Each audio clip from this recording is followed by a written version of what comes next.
coming to me live.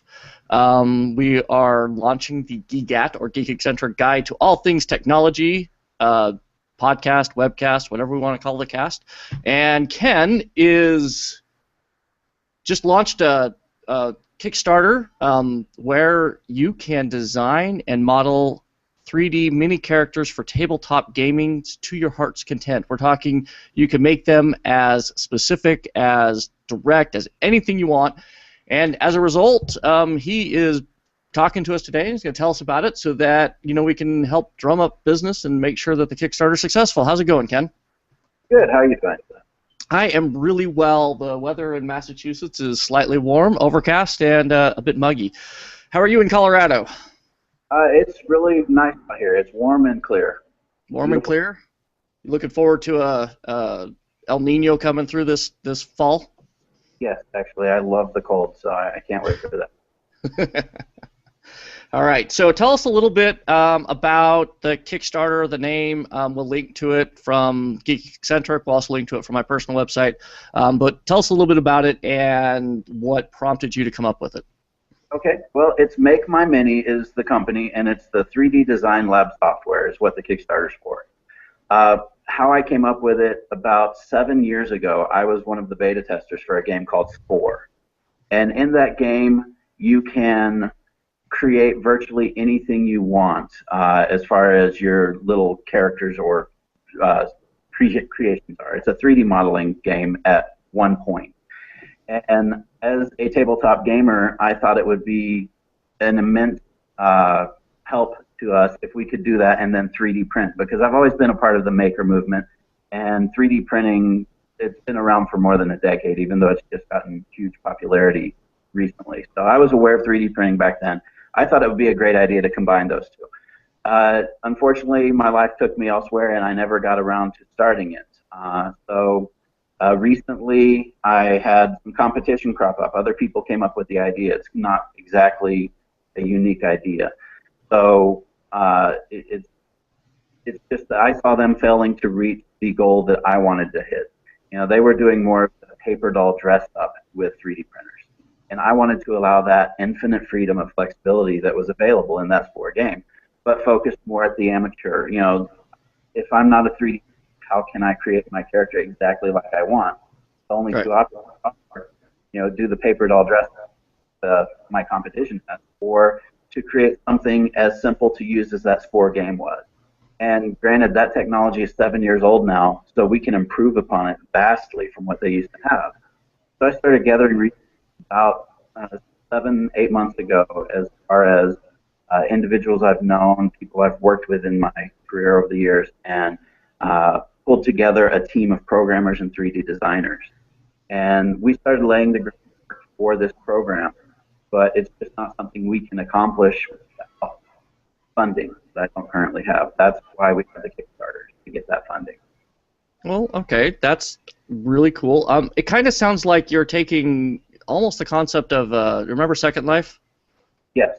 Yeah, kind of the concept of Second Life, where you can, micromanage the appearance of your little mini characters, and then instead of leaving them in the digital realm, they'll bring them out into the real world. Absolutely. Is that fair? Okay. Yes. And so, well, you said Spore helped conceive this, but what else? And it's true that 3D modeling has been around for about 10 years, but what about 3D modeling now makes this more accessible and more approachable than it would have 10 years ago? Well, as far as 3D printing, you mean?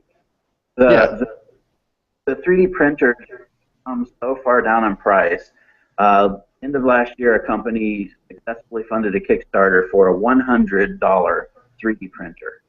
Wow. You can get it for $100. Honestly, I think they've got some revolutionary ideas in how their printer works. They're using slightly different technology than I've seen before in other 3D printing systems. But regardless of that, even them aside, there are commercially available 3D printers that you can buy to use in the home for $750. They're small, they won't be the highest resolution, but for someone who wants to create their perfect character for tabletop role-playing, or for someone who has a passion for board gaming and wants those custom board game pieces, or if you're into cosplay and you want to create custom little filigrees or decorations to put on your outfit. Anything that you want to 3D print, you can now do in the home for under $1,000. And that's what makes it so accessible now compared to a few years ago where you were speaking five figures to get into a printer. Oh yeah, absolutely. And even then, the quality. I mean, upwards of 5 years ago wasn't that great. I mean, the plastics, the polymers, everything were really weak. So now, do you have a 3D printer? I do not. I have a CNC router which I use. I do have access to a few different 3D printers locally, but they're not mine. Okay. You said a CNC router that you use? Yes. Is that 3D CNC? Well, it is. It's basically I create a 3D image and then it will carve that image into wood. Okay. So yeah, that's something I've had as a hobby for a few years now, and I have to say that using the software to work with that has definitely influenced my dream of how the Make My Mini software will work, seeing how difficult it is now to create those 3D objects to be printed or carved. We need something easier, and that's why I'm doing this, is to make something for the hobbyist to be able to just step in and use freely. Okay. And I mean, that sounds awesome. So now the software itself, I mean, I'm guessing it's the plan is to make it kind of a 3D rendering software, something along the lines of Poser or or maybe even Google SketchUp or something like that. I mean, is that the realm that we're talking about? Well, the 3D models that it will be the same models that you can make in those programs, but Okay. the interface will be much more simplistic. It's going to be very powerful, but it's basically a live preview model that you are manipulating with your mouse and a few keyboard controls, but primarily it's not going to be something that is going to take days, weeks, or months to learn how to use. It's going to be something you can sit down on and figure it out within minutes. Okay, very cool. Now you said that you had been a part of the maker movement, briefly or quickly or not briefly. What does that mean? What is the maker movement? I mean, just in general to you. To me, the maker movement is a huge gathering of people who have, I mean, we've always existed, but the internet has allowed us to get together in different ways and share and learn together in different ways, who like to make, whether it's creating custom perf boards and electronics or building computers or making furniture or, modifying your car, whatever it is. If you want to take something and change how it works, make something from nothing, you are a maker. And the maker movement is just the sharing of that knowledge and ability, making it easier for all of us to, use to enhance our skills and to use those skills to do whatever we want. Okay, so I mean, so I grew up in a home where my dad literally was a jack of all trades. I mean, I know we grew up around each other. I don't know if you're ever aware of that. I mean, I had effectively a wood shop, a metal shop, you name it, an auto shop in the garage, if you can get into the garage. Lots of crap in there. But so growing up, part of the way I learned just how to be an adult was to fix my own cars, to build my own furniture, to even fix the furniture. My dad made us all help with the second story on the house when we built it. Is that really kind of what's happening? Is we're now taking something that I learned naturally as a child and we're saying to the world, hey, these are skills that don't exist. Let's help you learn them. Absolutely. Too many people I didn't grow up. My father, I know you didn't really know him that well. He died when we were both young.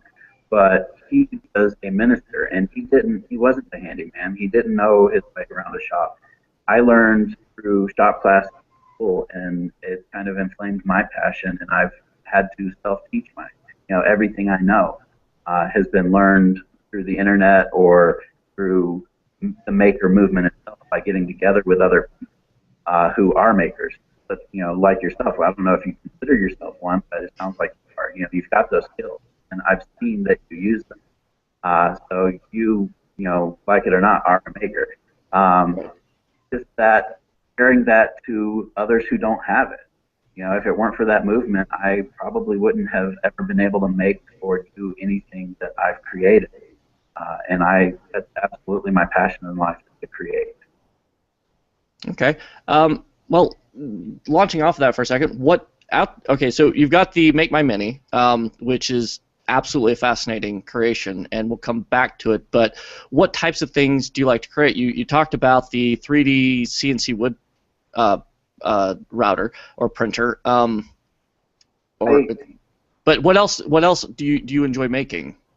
I do enjoy, outside of I enjoy woodworking, just building things from wood. I enjoy working, but I don't have access to the tools, so I don't do that nearly as much.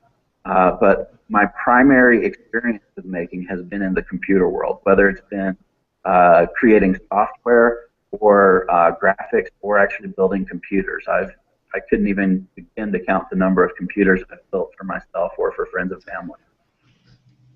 Okay. I think that is absolutely fair, and believe it or not, I think computers. Have you ever been to a maker fair? I have.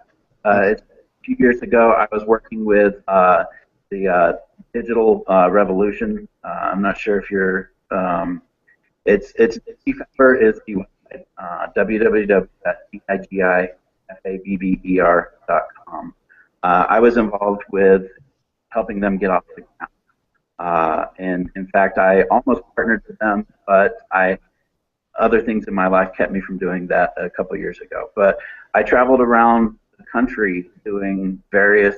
There were a few maker fairs and there were some wood shows, and it absolutely, yeah, it's an amazing thing to go to if someone hasn't been to one. Oh, absolutely. I went for the first time, I went to the International Maker Faire in New York last fall, and if I can all swing it, I want to take my son and go down again this year. It was one of the most amazing experiences, and I hate crowds, so that says a lot. Now, in this, with Maker, how much have you interacted with things like Arduino and just the open source circuit board movement that's going on, and have you seen that in relation to the 3D printing world and how those two interact?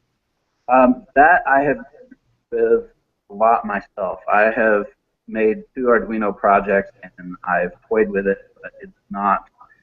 That didn't become where other people into it and why it is such a huge passion for so many.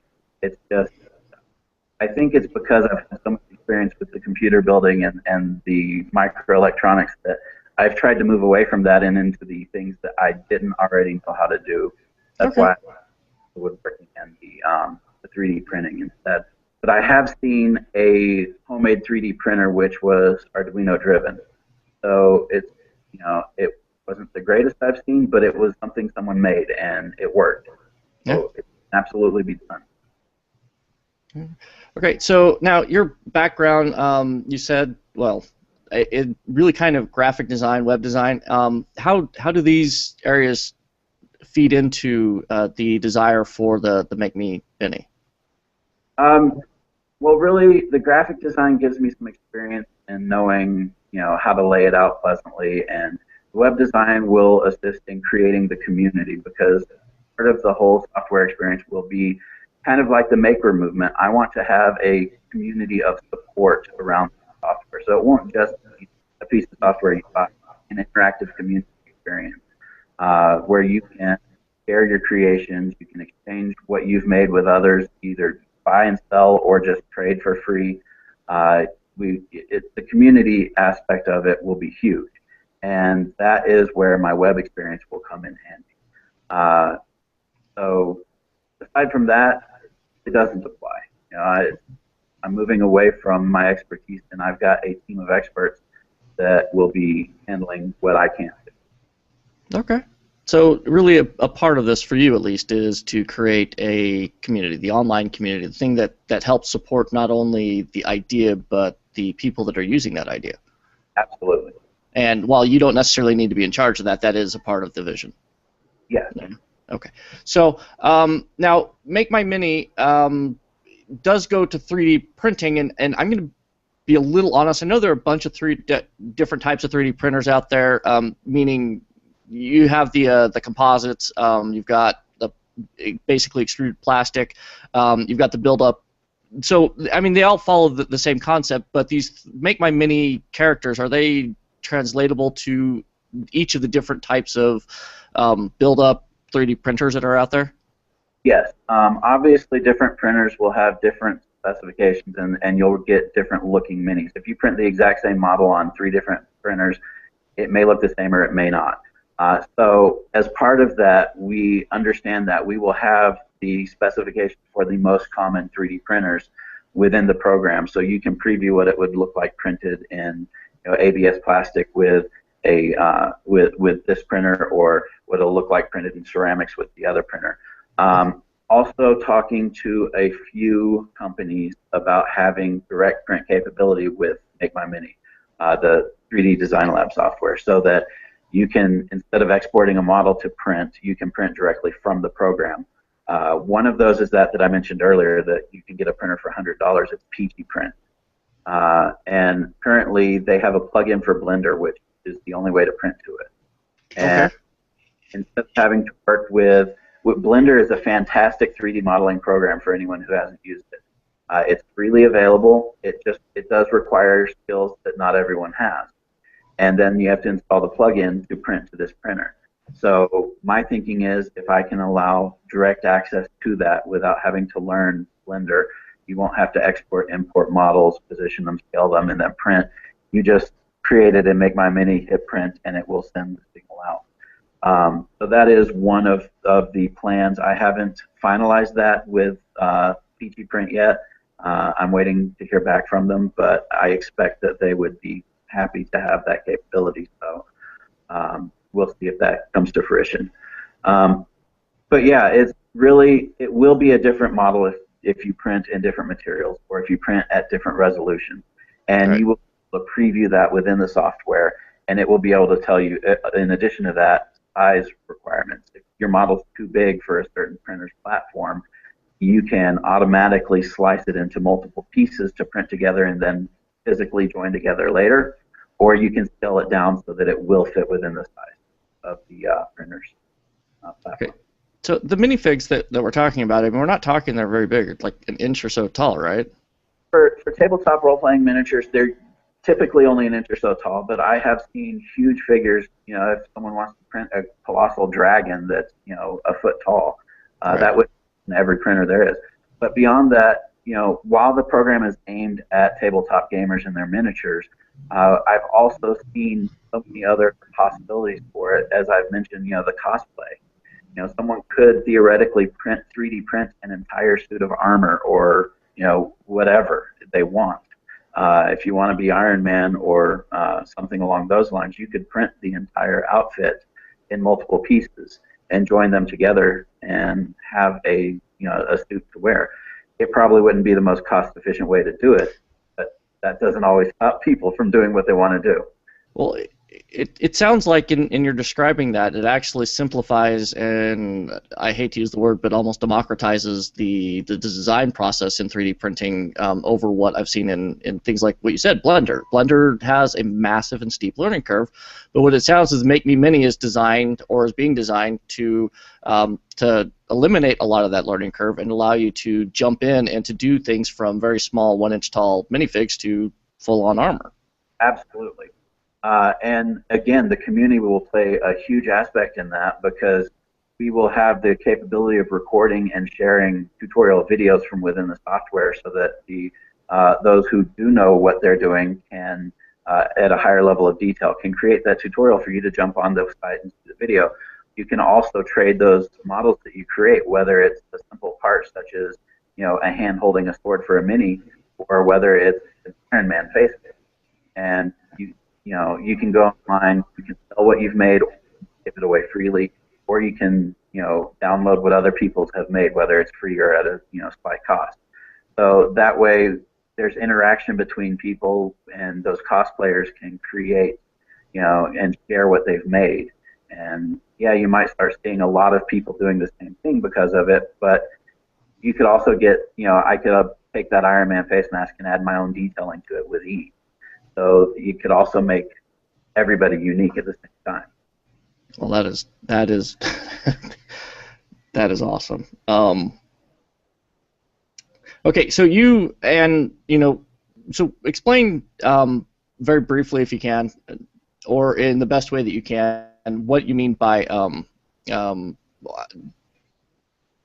term now is coming to mind as resolution, but it's not resolution. Print quality, I guess. Sure.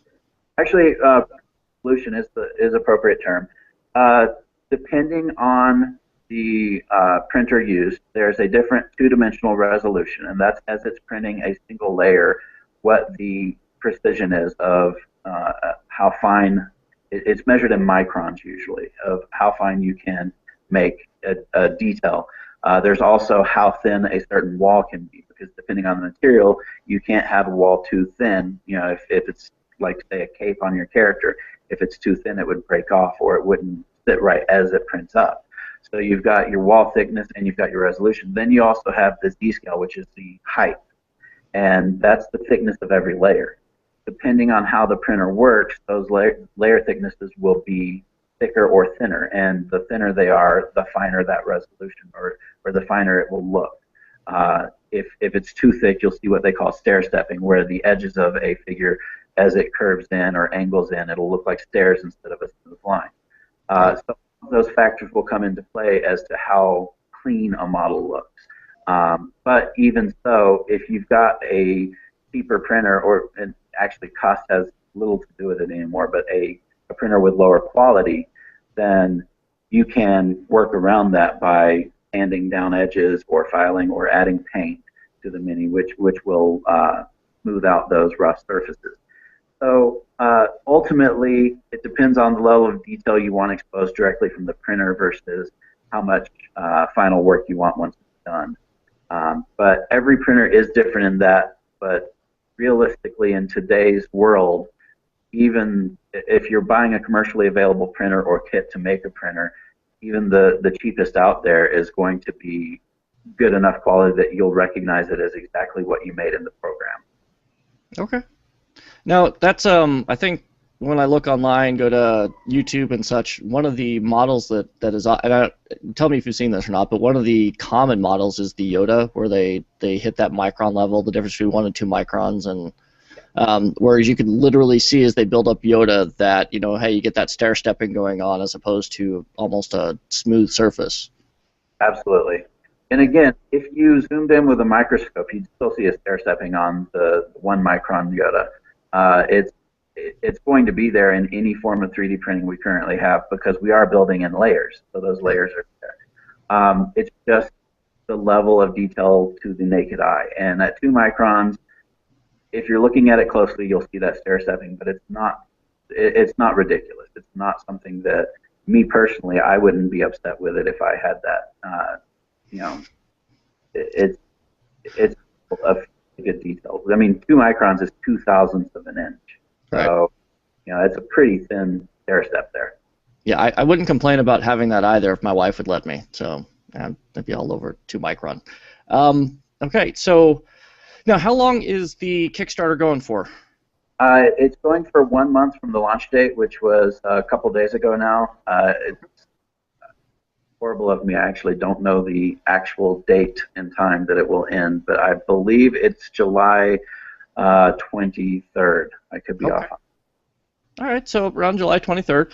So later in July, and if this is successful, then the money goes to the development and the finishing of the development of the software, right? Correct. And the software and the web community. There's going to be a lot of work involved in the online community as well, because we're making it for mobile devices as well as for computers. Anything you can get online with, you'll be able to get to the community with. We're looking at integration with Instagram, with Pinterest, with Google+, Facebook, all of it. But the main thing will be the software. It's not an easy piece of software to make.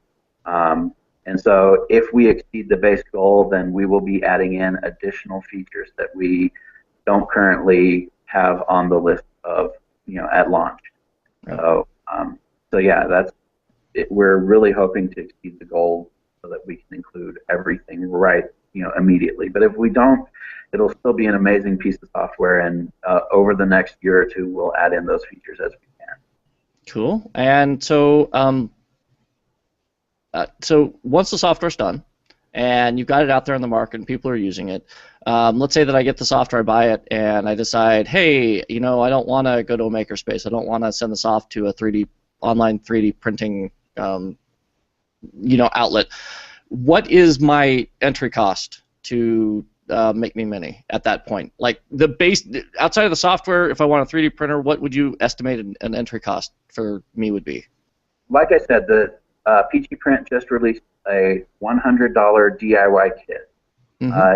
You can put it together yourself, which it looks, watching the video, I think just about anybody could. But even assuming you don't want that level of hands-on, $750 will buy you one of several. Well, I'll go with the $750 to $1,000 range. There's several 3D printers commercially available right there. And then you will have material costs. That's something you can't overlook. You have to put in either ABS wire or the filament, or you have to get the powders to be lasered or whatever. So there will be material costs on top of that. So I would say to start 3D printing yourself tomorrow would be around $1,000 to $1,200. Okay. I mean, it's still less, significantly less, almost half of my first computer right there. Absolutely, mine too. So. But then again, that computer is old and probably doesn't exist in any form or fashion anymore. All right, cool. So is there anything else that we need to know about Make Me Mini? I can't think of anything right now, no. Okay, well, Ken, thanks for being here with us and for telling us a lot about the program. We will get the word out, and anybody listening or watching should do the same. Good luck with that. Thanks. I hope it succeeds. It sounds like it's the piece of software that the maker movement and people in general need right now. I definitely think so. Thank you. All right, thanks.